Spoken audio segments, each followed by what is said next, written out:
നമസ്കാരം. നിങ്ങളൊരു first home ബയറാണ്. നിങ്ങളുടെ കയ്യിൽ വെറും $50,000 ഉള്ളൂ എങ്കിൽ 1 മില്യൺ വരെയുള്ള പ്രോപ്പർട്ടികൾ ക്യൂൻസ്റ്റാനിൽ നിങ്ങൾക്ക് വാങ്ങാം. ഓരോ സ്റ്റേറ്റിലും ഡിഫറൻ്റ് ആണ് ഈ സ്കീം. ഇവിടെ നേരത്തെ ആണെങ്കിൽ $2 ലക്ഷം വരെ മുടക്കണമായിരുന്നു 1 മില്യൻ്റെ വീട് വാങ്ങണമെങ്കിൽ. ഇത് എസ്റ്റാബ്ലിഷ്ഡ് വീടാണെങ്കിൽ നിങ്ങൾക്ക് ലെൻഡേഴ്സ് മോർഗേജ് ഇൻഷുറൻസ് അടയ്ക്കേണ്ട കാര്യമില്ല.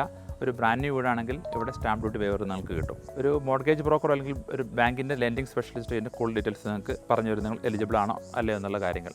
ഇവിടെ പതിയിരിക്കുന്ന ഒരു ചെറിയ പ്രശ്നം പറയാൻ വേണ്ടിയാണ് ഞാൻ ഈ വീഡിയോ ചെയ്യുന്നത്. $50,000 കൊണ്ട് $9,50,000 ലോണിലേക്ക് വരുന്ന ഒരു യങ് ഫാമിലി, അവർക്ക് റീപേയ്മെൻറ്റ് വരുന്നത് $5,000 മുതൽ $6,000 പെർ മന്ത്. ഇപ്പോൾ ഒരു താരതമ്യേന ഒരു ഓസ്ട്രേലിയയിൽ ജീവിതം സ്റ്റാർട്ട് ചെയ്തൊരു ഫാമിലിക്ക് മുന്നോട്ട് വരുന്ന കുറേ കാര്യങ്ങളുണ്ട്. ഇപ്പോൾ ഒരു ഫാമിലി, ഒരു കുട്ടി വന്നു, അല്ലെങ്കിൽ ഒരാളുടെ ജോലി പാർട്ട് ടൈം ആക്കേണ്ടി വന്നു. അപ്പോൾ ഇങ്ങനെയുള്ള പ്രശ്നങ്ങളൊക്കെ വന്നു കഴിയുമ്പോൾ ഈ വലിയ റീപേയ്മെൻറ്റ് നിങ്ങളുടെ ഫാമിലിക്ക് പറ്റുന്നതാണോ അല്ലയോ എന്ന് ആദ്യം മനസ്സിലാക്കിയിട്ട് വേണം $1 മില്യൺ ഒരു പ്രോപ്പർട്ടി പ്രൈസിലേക്ക് നിങ്ങൾ പോകാൻ. അല്ലെങ്കിൽ നിങ്ങളുടെ കൊക്കിലൊതുങ്ങുന്നതേ നിങ്ങൾ കൊത്താവുള്ളൂ എന്ന് പറയാറുണ്ടല്ലോ. നിങ്ങളുടെ പരിധിയിലനുസരിച്ചുള്ള നിങ്ങൾക്ക് മാനേജ് ചെയ്യാൻ പറ്റുന്നൊരു പ്രോപ്പർട്ടി മാത്രമേ നിങ്ങൾ എടുക്കാവുള്ളൂ. അപ്പം ഈ കാര്യങ്ങൾ നിങ്ങൾ ശ്രദ്ധിക്കുക.